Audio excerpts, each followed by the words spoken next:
A esta hora se encuentra ya con nosotros Juan Cubi, él es integrante de la Comisión Nacional Anticorrupción. Juan, muy buenos días, gracias por acompañarnos en esta mañana y quisiéramos empezar con este tema que acabamos de manifestar, conocer cuáles son sus criterios. ¿Existe conflicto de intereses en el Procurador General del Estado que fue elegido por el Consejo de Participación Ciudadana por ser accionista del Banco de Guayaquil?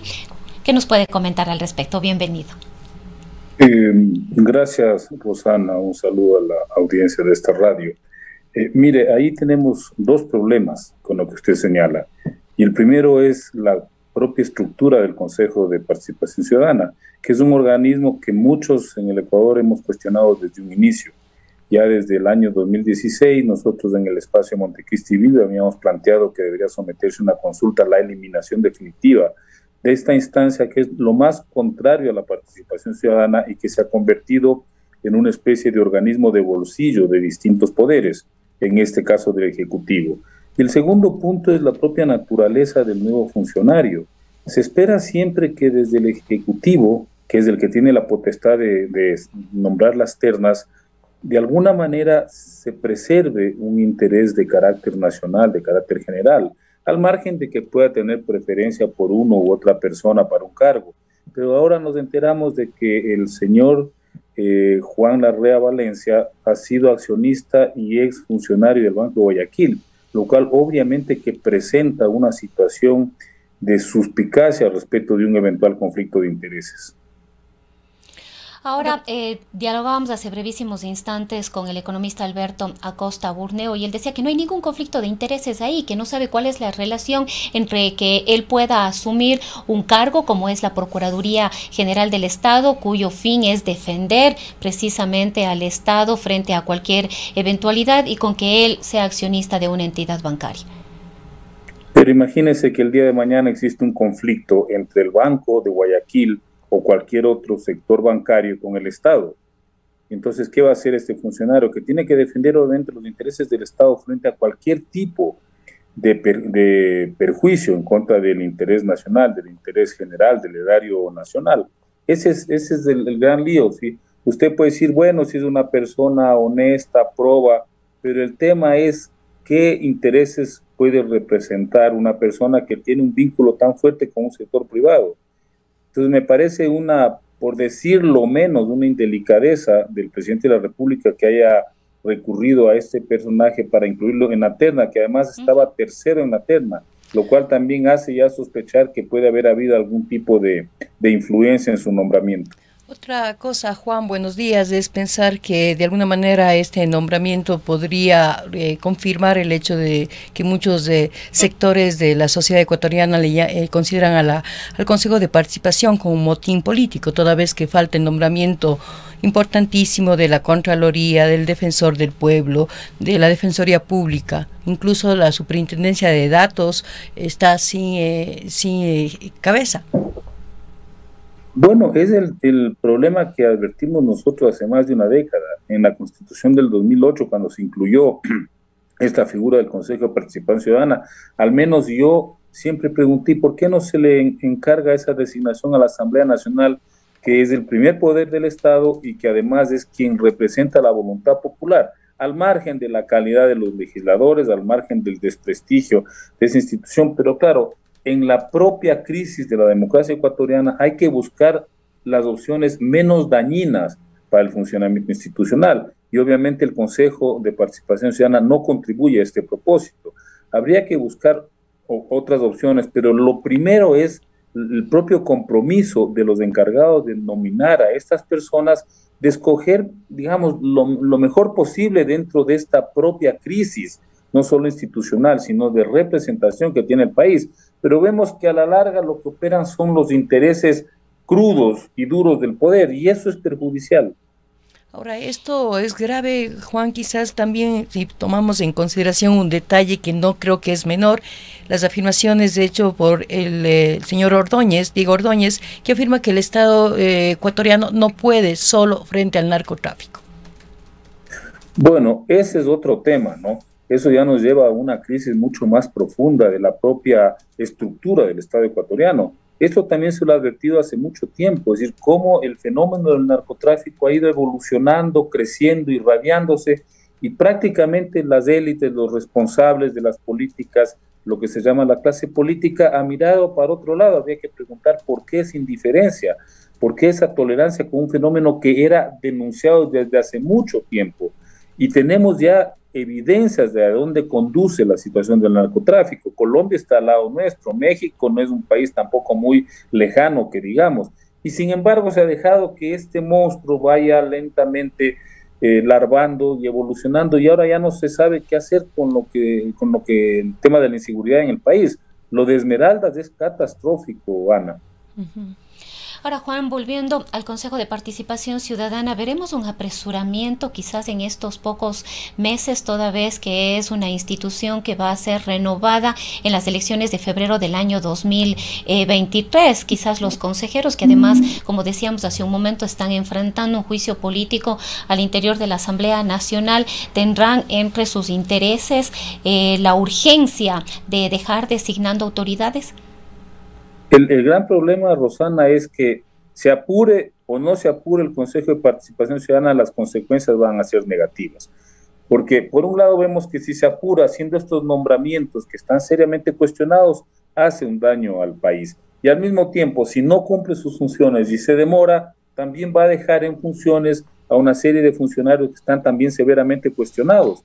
No olvidemos lo que ocurrió en la época del Correato, ¿no? Que se designaban autoridades a dedo, sin ningún tipo de respaldo en términos, digamos, de experiencia, de calidad moral, de imparcialidad. Ahí tenemos las consecuencias, ¿no? Los fiscales que han sido destituidos, los contralores que están presos. Entonces, de una u otra manera, el problema es ese organismo. Hay que buscar opciones para que al menos las nominaciones tengan un poco más de representatividad y de equilibrio. Claro, a mí me dirán, bueno, y vamos a poner en manos de la Asamblea, que es una institución absolutamente especial, pero es que no tenemos otra opción, Rosana. Los representantes que elegimos, los ecuatorianos, nacen de la propia sociedad. Si es una sociedad que está en crisis, obviamente la representación va a salir con graves distorsiones. Y justamente hacia allá iba mi otra inquietud.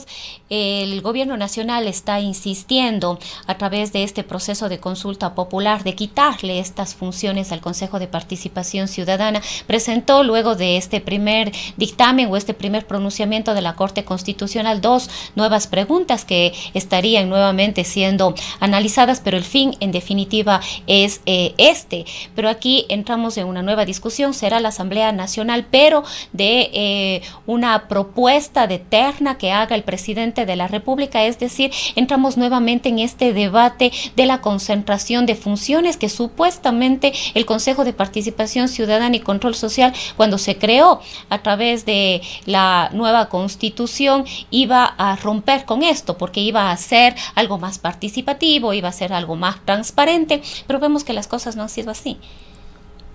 El problema del Consejo de Participación Ciudadana es que, como se dice comúnmente, el remedio resultó peor que la enfermedad.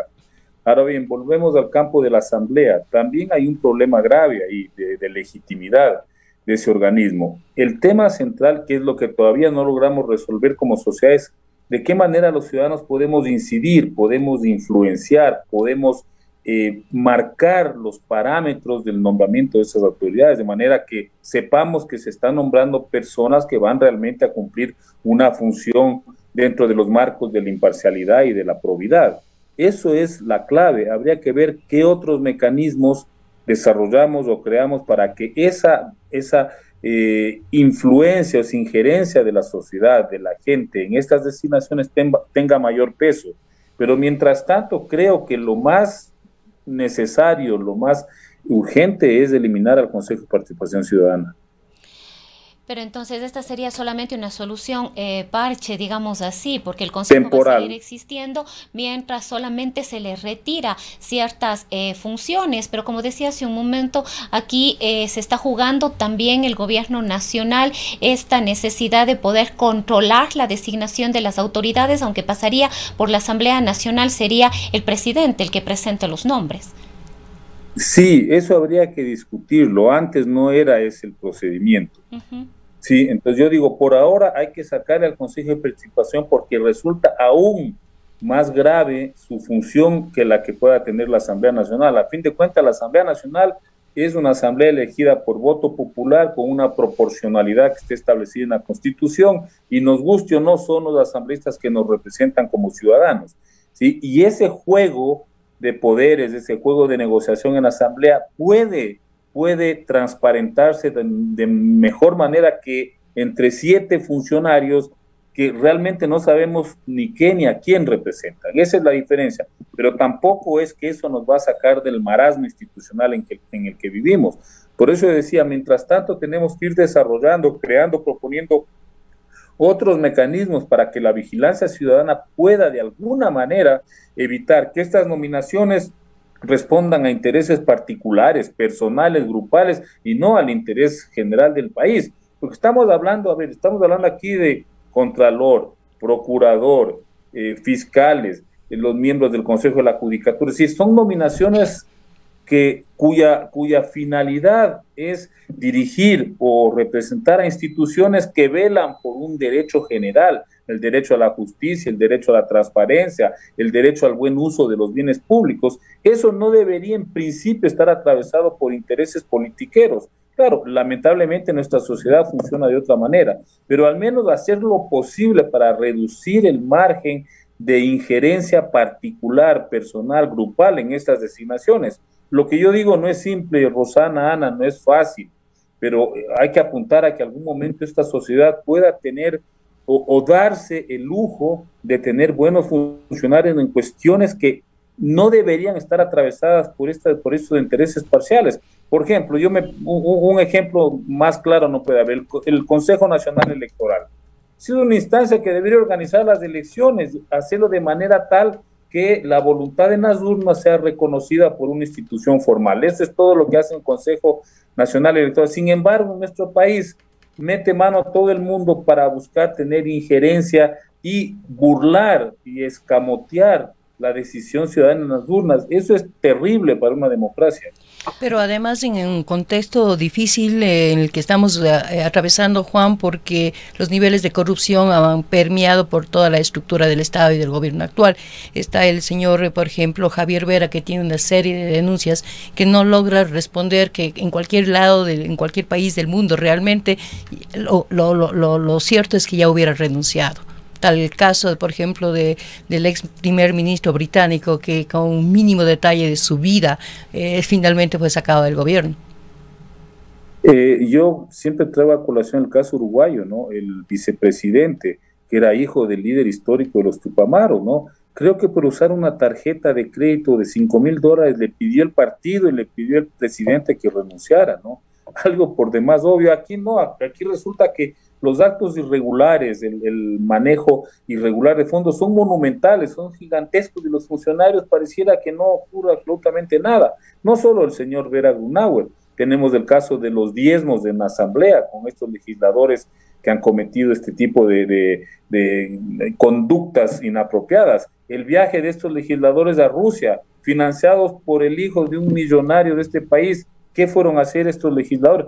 Todo eso debería tener una respuesta enmarcada dentro de ciertos parámetros de decencia pública. Pero claro, aquí no logramos todavía que exista una cultura democrática. Pero lo peor, Ana, es que tampoco existe la capacidad de que las instituciones o los organismos encargados de vigilar estas irregularidades actúen. Eso es también lo más grave, porque deberían ya haber iniciado decisiones, por ejemplo, a nivel de la Asamblea. El presidente de la República debería decirle a este funcionario, vea, muchas gracias, pero usted no puede continuar. Ahora, estas situaciones, si lograríamos realizar los nombramientos de la mejor manera posible, bajo los mejores mecanismos democráticos, tampoco resuelve la grave crisis política, económica, de violencia que estamos viviendo, Juan. A ver, el presidente de la República tiene una potestad, él puede nombrar a sus funcionarios, eso es parte de la estructura del Estado, esa es la Constitución. Lo que uno siempre aspiraría es que un primer mandatario escoja a la gente que no tenga rabo de paja, que refleje una conducta acorde con sus funciones, ¿no? no vayan a robar los fondos del Estado, que no vayan a aplicar políticas nepotistas. Hay una serie de condicionamientos que incluso están establecidos en la ley. Claro, pero si el primer mandatario no cumple con esa responsabilidad, tampoco podemos esperar que funcione, en este caso, la función ejecutiva, ¿sí? Tenemos el caso de la violencia. O sea, la violencia que vive este país es reflejo de una serie de desigualdades históricas y estructurales. Sin embargo, ¿cuáles son las decisiones que toman las autoridades? Medidas represivas, más policía, endurecimiento de penas, una supuesta rehabilitación carcelaria. Eso no va a resolver el problema. Tenemos un negocio gigantesco del narcotráfico, que es el que genera este tipo de fenómenos de la violencia, de la inseguridad. Pensemos solamente en lo que acaba de ocurrir en Molleturo en días pasados. Asesinan a una señora que era candidata a concejal y que, según entiendo, tenía una postura de defensa del territorio en contra de la explotación minera, en contra de lo que significa la minería. Bueno, la asesinan, ¿sí? Pero yo decía, si el tema no es un delito común, ahí detrás de eso hay toda una lógica económica de la presión global por los minerales que provoca este tipo de situaciones. Porque no es que la minería ilegal es el problema, si la minería legal también recurre a una serie de mecanismos ilícitos, también coima, también consigue concesiones de manera irregular, también soborna ministros para que le permitan explotar. Es el fenómeno, ese fenómeno global que está forzando a que comunidades campesinas que tienen una serie de carencias opten por esta vía rápida de generar ingresos a través de estas actividades que pueden ser legales o ilegales, pero que afectan, que perjudican gravemente el hábitat, los territorios, la vida social en las comunidades. Eso es lo que hay que plantearse, Ana. Ahora, Juan, otro de los temas que debe empezarnos a preocupar seriamente, sobre todo porque estamos próximos a un proceso electoral, es la injerencia del narcotráfico. ¿Cuánto podría permear en este proceso electoral, sobre todo en las provincias más conflictivas? No hay que preguntarse cuánto podría permear, sino cuánto más podría permear, porque ya creo que la institucionalidad del país está permeada por el narcotráfico hace bastante tiempo. Y claro, eso es un fenómeno que se expande como una mancha de aceite. Y llegará un momento en que demos la vuelta a mirar la estructura del Estado nacida a partir de las elecciones seccionales, por ejemplo, y nos sorprenderemos de que tenemos mucho parecido con México, donde según investigaciones el 75% de los municipios en México están controlados por el narcotráfico. ¿Qué hacemos después de eso? Es la pregunta. Porque ya, digamos, yo no veo que exista de parte de las autoridades, de la clase política, de las élites, una verdadera preocupación por este fenómeno. No sé si estarán pensando en vivir de manera aislada, en crear unas burbujas que les vuelve inmunes a todo tipo de impacto, no solo de la violencia. Hablemos del tema climático, por ejemplo. Pareciera como que las élites creen que van a crear una burbuja a la cual no le va a llegar la contaminación, ni la radiación solar, ni todos esos, digamos, efectos perjudiciales de la crisis climática. Así también funciona con el narcotráfico. Bien, queremos agradecerle, Juan. Nos hemos pasado ya unos minutitos. Ha sido Juan Cubi. Muchas gracias por acompañarnos. Gracias, como siempre, a ustedes. Ha sido el licenciado Juan Cubi. Él es integrante de la Comisión Nacional Anticorrupción. Son las 8 de la mañana.